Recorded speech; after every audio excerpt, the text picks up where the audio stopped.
And hello, movie lovers. And welcome to the show. For tonight's podcast episode, we are actually doing our Sparky pilot episode review. This was sent in from Nick Krafkus and everything, who's actually an independent actor. But not only that, but he was also the set manager for this pilot episode. So this is something I'm excited about talking about. So without further ado, let's go ahead and get into this. So basically, you have this character. His name is Marshall.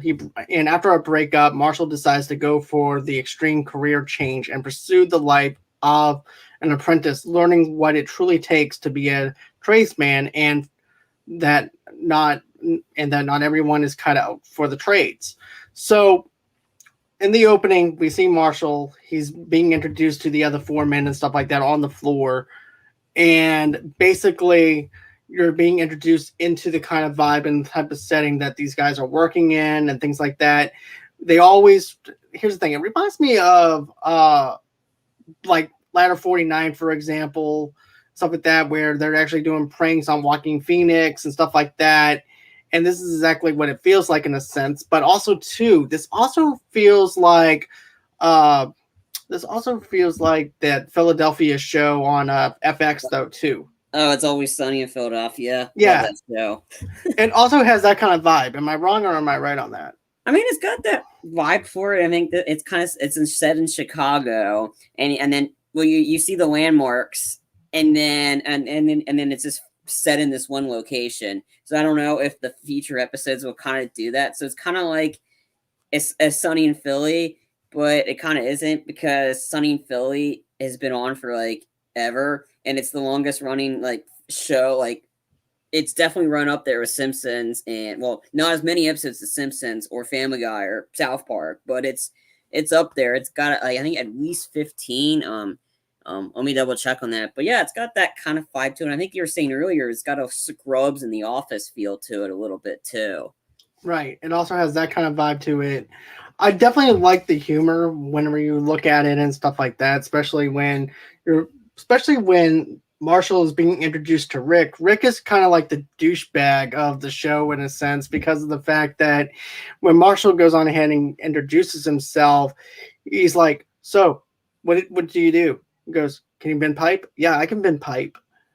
And so basically what winds up happening is Marshall winds up saying, "Yeah, I can bend pipe. I got an A in piping and bending pipe." Because you hear that, everybody? He got an A in piping. And then he starts making up a bunch of words that starts with A and things like that. And also, too, we're also introduced also to, of course, the main foreman, the boss that's in charge of everything, too, which happens to be Ryan Taylor. Ryan Taylor is actually a woman that Marshall was totally not even expecting that at all, because he was actually over there just snooping around in her office. He goes, "Yeah, what can I say? I like to snoop. That's my thing. That's what I do." And I really like that. Because I actually have friends that plunder around for no reason. They just go on people's stuff and they don't take anything. They just plunder. And that's what reminds me of Marshall, though. He goes, "Yeah, I just like to plunder. That's all I like to do." But what did you think of the setup for that? I mean, I thought the episode was decent. I mean, there was moments where I chuckled a lot. Like, I mean, like the foreman, I keep getting so much John David Washington vibes because he looks exactly like him a little bit. And then, like, I mean, and the one guy, and like I forgot, I don't know all the. There's so many characters in this, and we don't really know their names. They're just like there. Like this guy in the green shirt, he's talking about like like it was like during the confrontation, and he's like saying Tommy Lee Jones, and I forgot the acronym for that. And he goes, "Well, KCR, TLG, yeah, TLJ, yeah." Someone was like Tommy Lee Jones, and he's like talking about the fugitive. "I don't care," and he's like, he's trying to quote it, and then the guy goes, "Well, it's got to be a lot. There needs to be some KCR. It's Keanu Charles Reeves. I don't even think that's his last name." He's like, and he's like trying to intimidate him, but it was really bad intimidation. It's like, "Oh yeah, that was a porno," and it was like, or something of that nature. And he goes, "Keanu Reeves should have been in that or whatever." And he's There's like, also yeah, there's also that other thing that he mentions, though. He goes, he was doing like imitations of Keanu Reeves, of Bill and Ted. He was even doing other films also too, kind of John. I think he also did maybe a John Wick one though too, and stuff like that. But it was also funny the way he was actually doing it. Because yeah, he wasn't in that movie, but he should have been in it. And I really like it because it reminds me of you and I and everything, talking about movies, talking about Keanu Reeves, talking about action film. So you actually have some type of thing where people can relate to, which is something that I really do appreciate about that. Yeah. And then they make a lot of dick jokes or whatever, like, and then like it's kind of like they're hazing Marshall like the whole time, like, he's 32. No way is he 32, and then they measure him, and then they just swing the tape measure at his nuts, and it's like, yeah, this is like complete hazing him, and I just feel so bad for him, but then again, I don't like anybody on the show. Yeah, there's not anybody that you can actually pretty much root for, but you do feel bad for Marshall in a sense because this is his first day at the job. But also too, it takes me back to my vocational days of going in for electricity, going in for AC air conditioning and stuff like that too. I told you about this before we started up. But there was even this one thing where we would take the tape measure, right? And someone would actually say, "Yep, you're about that close to becoming a dick sucker." And then there's also another thing too, where I can actually relate to. We would actually be so angry by the second semester that we all thought we needed counseling because we were all mad at each other. A bunch of group of guys working on AC units and stuff like that in the vocational part of it. By the time that we were done, we were glad to be done because we were all getting on each other's nerves.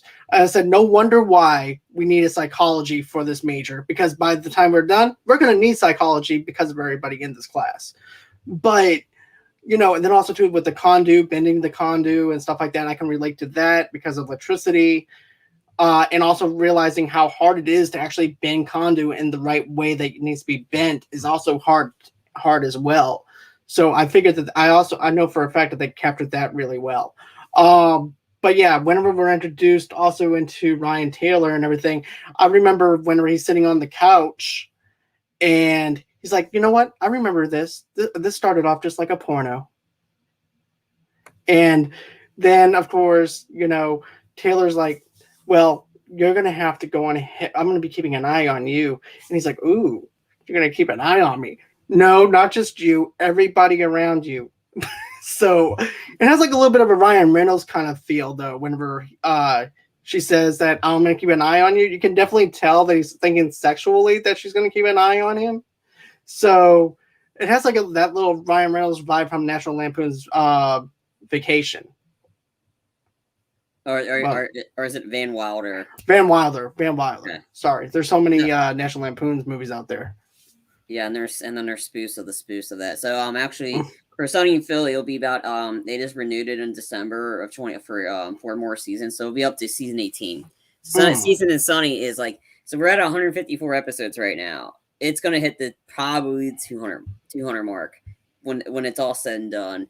But yeah, I mean that show's still running. That show's hysterical.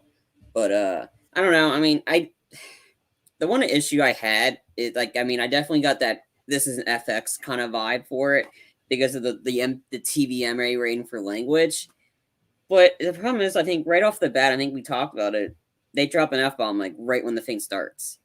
And I think they kind of need like, and it's like, I don't want them to be dropping F-bombs for the sake of just dropping F-bombs like that. I mean, I kind of want it like, because it kind of takes you out of it. And I like when them cussing a lot, it just kind of, I mean, yeah, it might be the trade. Again, I don't have any experience in that, but for me, it just took me out of it a little bit with just them dropping F-bombs for the sake of dropping F-bombs. And it just, I mean, sure, you can cuss. That's fine. I'm not telling you not to cuss, but it's just too much of it can kind of like ruin it in a sense.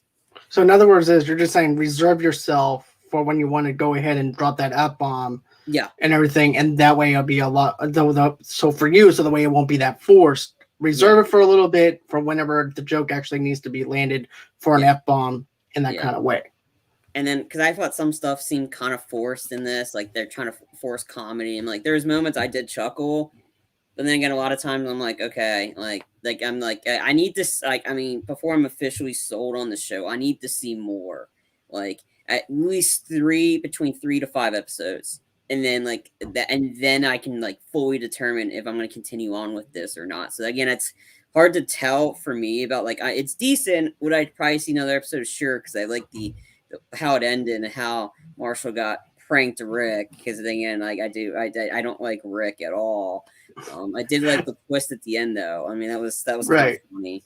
Let's talk about some of the things though too. Like I don't know how how Marshall memorized all that stuff that that everybody wanted for breakfast, because I know I would have been lost. But then again, he used to be a server, so it actually makes sense on him memorizing everybody's stuff. Except for the syrup. Except for the syrup. That's the only thing that he forgot. And I liked how even though Rick is a douche, I couldn't help but laugh at the part where he throws a pancake at Marshall because it sticks on his face. It just sticks on his face.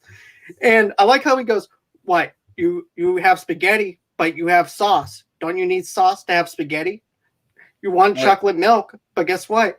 You have milk, but you don't have chocolate. Why would you have one without the other? Of course I want syrup on my pancakes. Why would I not want syrup on my pancakes? Or ketchup on a hot dog. That one's debatable. Like that was the only one. So that one's debatable. But it's like, I mean, and then him and then talking about like, all right, it's Monday. Just dropping the binder. Okay, no tripping, no slipping, no falling.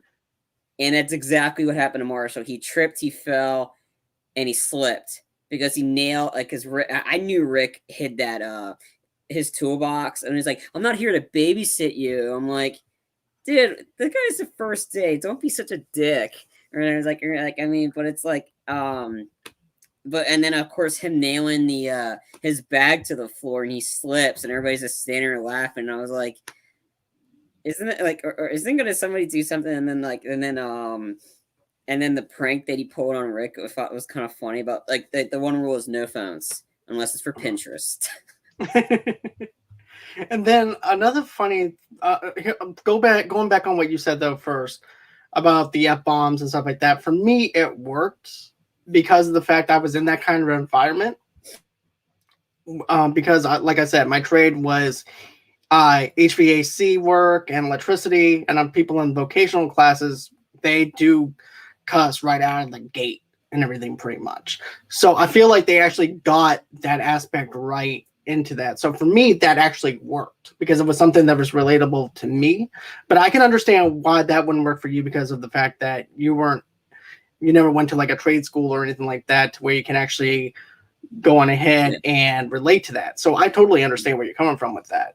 And it's also I'm a casual viewer. I have no idea what goes into the working what you used to do at the vocational school.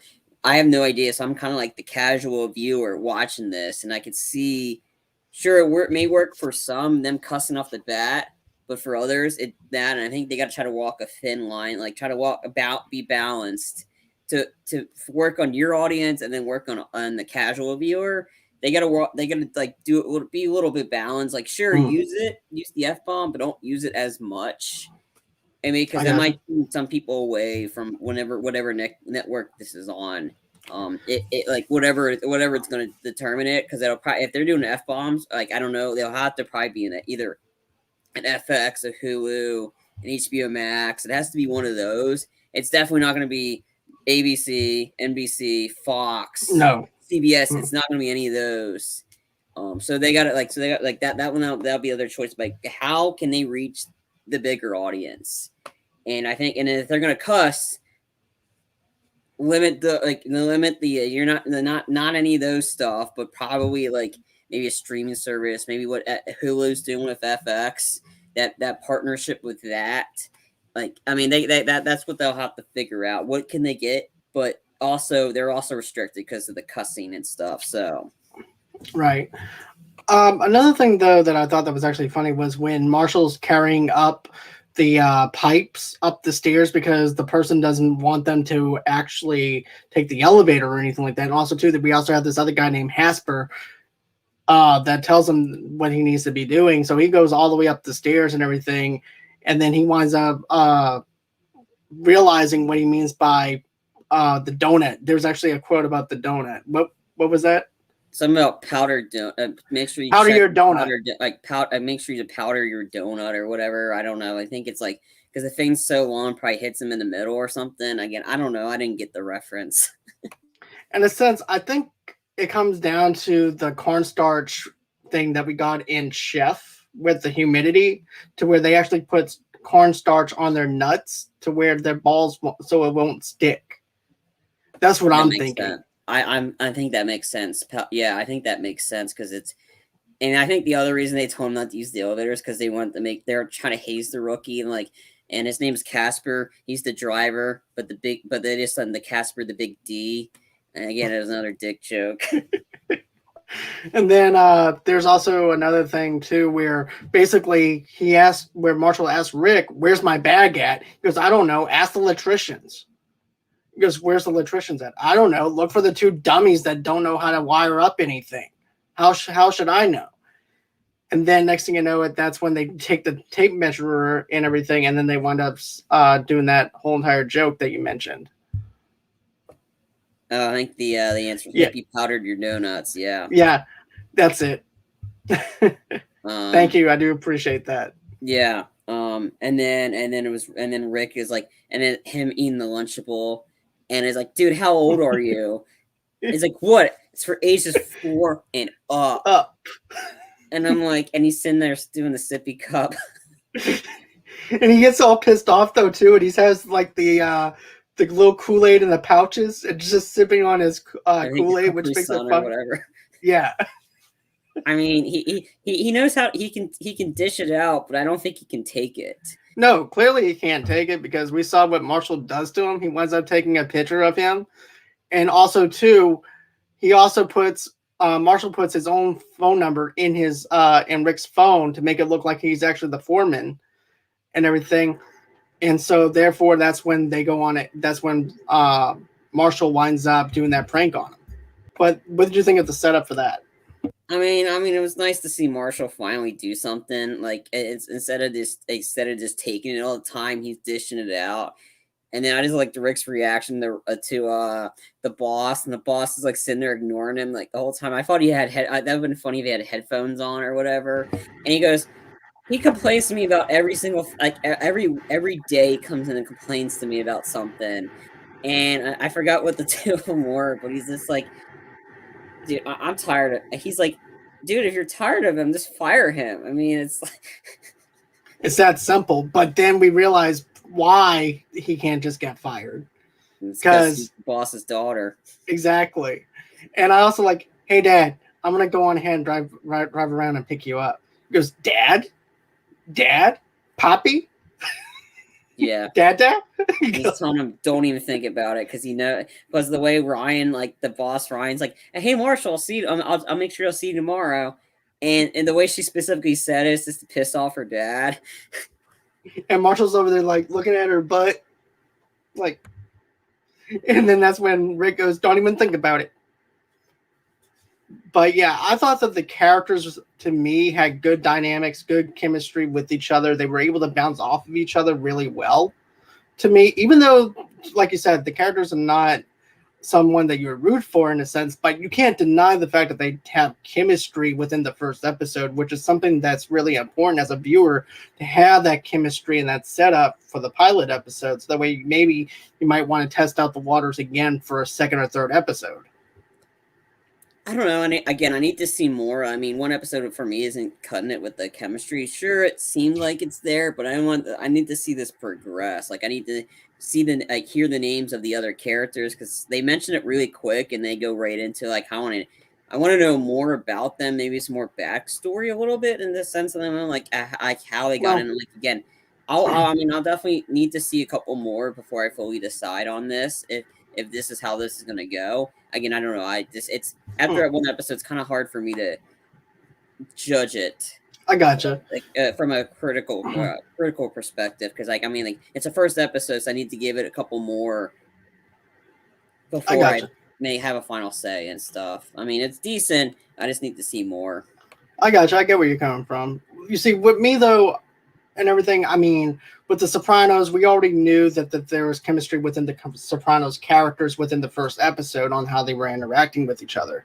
With this one, I actually felt the same kind of dynamic in a sense where, you know, you have some stuff that's relatable in the field that they're actually doing. Then you also have some characters that can bounce off each other and joke around and stuff like that and do this prank on this other guy. Like I said, it has this ladder 47 kind of thing where you have a rookie firefighter coming into this fire station and they're doing pranks on Walking Phoenix. And this is what it feels like to me. But to me, it works. But I'm with you. I need to see at least 3 episodes for myself to fully invest in. But as far as the setup goes, as far as the pilot episode goes in itself, I like the episode. I'm not gonna lie. I laughed, I chuckled, I had a few laughs, which is what this is supposed to be, is like a comedy series. So for a comedy series that's just now getting some buzz around the independent film festivals and everything and things like that, they did a good. No wonder why this thing is getting a lot of buzz right now. Because here's the thing: all comedy is subjective, and making comedy is probably the toughest thing that you can actually do in the film industry because everybody's humor is totally different. Like for instance, with you with the f bombs and stuff like that, didn't work. For me, it worked. That humor works because I was able to relate to it. So therefore, like I said, it's totally subjective. Mm-hmm. I'm just interested if this show isn't set in that one location. Kind of want to see if it goes into a little bit other, like see the other areas of Chicago. As you mentioned, it's got a sunny Philadelphia vibe, and they don't.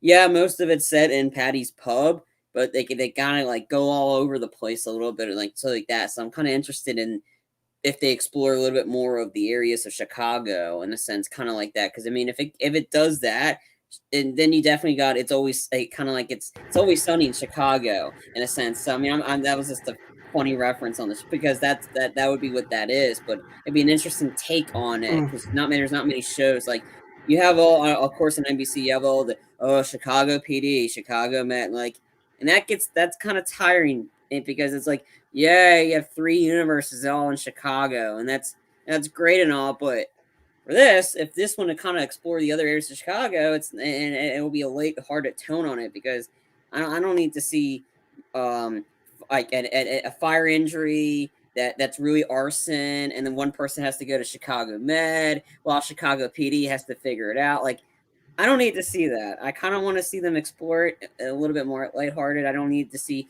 oh, it's Chicago Wednesday. I don't need to see that. Like that's why I'm kind of hoping that this one expands on that a little bit, but a little bit more lightheartedness to it. Like see the other areas of Chicago, and like I don't know. That's what I'm hoping Right. because I know, like, because I keep seeing it on NBC. Oh, Chicago Wednesdays, and now CBS has got FBI Tuesdays. I'm like, enough already. But you see, though, I like the fact that we finally have a show that's centered in Chicago. That's actually, like you mentioned, it's a comedy. It's not something that's drama. Not something that's it's kind of like a detective type of show.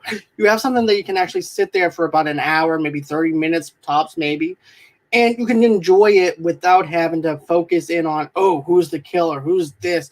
You can have a few laughs with your friends and just enjoy the show for what it is, and that's it. And that's the beauty of this show to me and everything. Because I promise you, I wouldn't doubt this actually happens, where maybe Marshall winds up having to train a rookie, and then he winds up doing some of the same stuff that Rick did to him, and everything goes, yeah, I used to be a rookie, but look where I am now, kind of thing. But I could definitely see them doing it to other rookies because they've all done it, and I could see Marshall doing it to another rookie.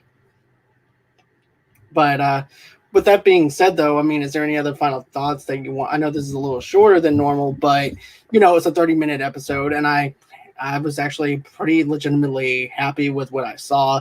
And like I said, I wish Nick, I wish Nick and the rest of the cast and crew a lot of success with this project and everything. Because, like I said, there's no wonder why this has gotten a lot of buzz in the film festivals and stuff like that. And I'd like to actually have them on here and talk with them a little bit more in depth with this TV series, to be honest with you. No, I think I said it all. I mean, again, we need to see, like, we just need to see a little bit more. It's only the pilot episode. I think kind of like after the pilot, sometimes you can determine if you're sold on the show or not. I think for me, I'm not, it's decent. I just need to see more before I can officially give my official, I'm all in on it or not. Okay. But I mean, I thought I was funny. There's parts of that are funny. I'm like, sure, I kind of want to see a little bit more to see what happens. Okay.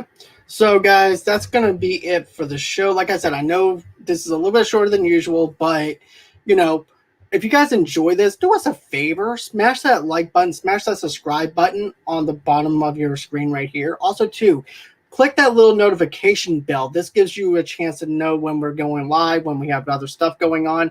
Another thing, too, is I know that everybody was excited about the Rivka Ray interview and stuff like that, but unfortunately she couldn't make it because of the fact that she's under the weather right now. She's sick, but we are trying to reschedule it for October sometime, so keep an eye out on that. And my thoughts and prayers are with Rivka Rays right now, so go on ahead, go to her Instagram, rivka.rays, and give her some love and support over there. Another thing too is we are actually doing a charity for all the victims in Louisiana that lost their homes and stuff like that with the Red Cross. I teamed up with Two Blur Girls podcast, and all the proceeds go over to the Red Cross. Another thing too is if you guys want to donate to the page, how do you do that? You just go to gofundme.com/movie lovers podcast, and that's how you can donate $5 to $10 over there. But I understand if you can't. But there's other ways to actually support us. How do you do that? You just go ahead and head over to Facebook at Movie Lovers TV Lovers Night over there, underneath the same brand name on Pinterest and on Instagram as well. And then, of course, if you want an audio-only podcast episode of our show, you can get that where you guys get your podcast from. Good Pods is also a good place that you can actually rate our episodes, tell us what you think of each episode, and things like that. It also helps us out with the audio side, with the rankings and stuff. So go ahead, go to Good Pods. If not, go to Apple Podcasts, rate us over there, tell us what you think of our episodes and stuff. Then, of course, if you guys want to, go ahead and follow me underneath Movie Lovers Unit on Twitter as well. And then, of course, if you're a sponsor, you can always go ahead and email me at movieloversunite@gmail.com. Or if you want to be on the show, just email me at that same address that I just gave you. And then you guys can also follow me on TikTok at Movie Lovers Unit 0. So that's everywhere that you can reach me at. It's been real. It's been fun. I can't wait to do this again. Thank you, Charlie, for joining me as always. Thanks again, Nick, for sending this over. We do appreciate it and everything. We wish you a lot of success with this pilot episode, and I hope to see you guys on the show sometime next week. I'm hoping to be able to do a little bit of a one-on-one episode with each person, or just having a chat with you guys. So always until next time, guys, it's been real, it's been fun. I can't wait to do this again, and bye-bye.